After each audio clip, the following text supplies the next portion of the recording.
Good day everyone, I am Anaki Umali and this video is part of my requirement in PSCI 102 Politics and Governance with Philippine Constitution.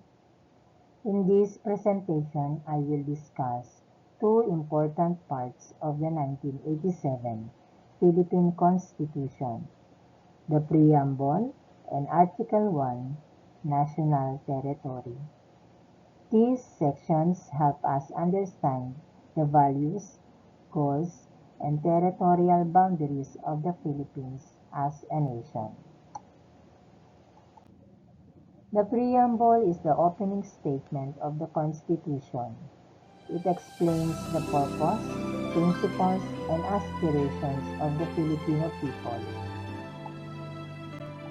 Although it does not create enforceable laws, it serves as the guide in interpreting the Constitution.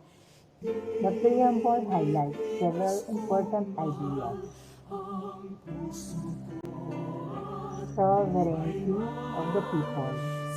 Power comes from the people. Taking God, acknowledging the role of the Almighty. Justice and humanity, aiming for a fair and compassionate society. Democracy and rule of law, ensuring freedom and equality. Independence and national identity, protecting our heritage and future. The preamble reminds both citizens and government officials of their responsibilities.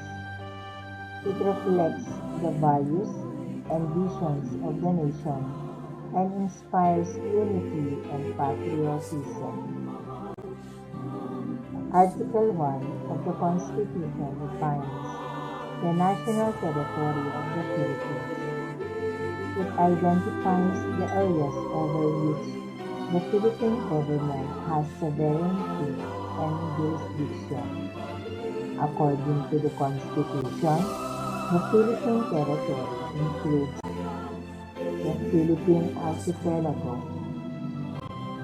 all islands and waters embraced within it, land area, terrestrial, fluvial, the territorial sea, seabed, subsoil, insular shelves. The Philippines follows the archipelagic doctrine, which treats the country as one integrated whole.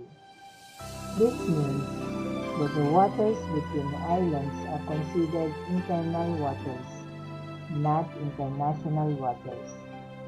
Defining national territory is important because it protects national sovereignty, secures marine and national resources, natural resources, supports national defense, strengthens the Philippines' position in territorial disputes such as in the West Philippine Sea. In conclusion, the preamble expresses the ideas and aspirations of the Filipino people, while Article 1 on national territory defines the physical and legal boundaries of the nation. Together, they reflect our identity as a sovereign, democratic, and independent state. Thank you for watching, and I hope this video helped you better understand the Philippine Constitution.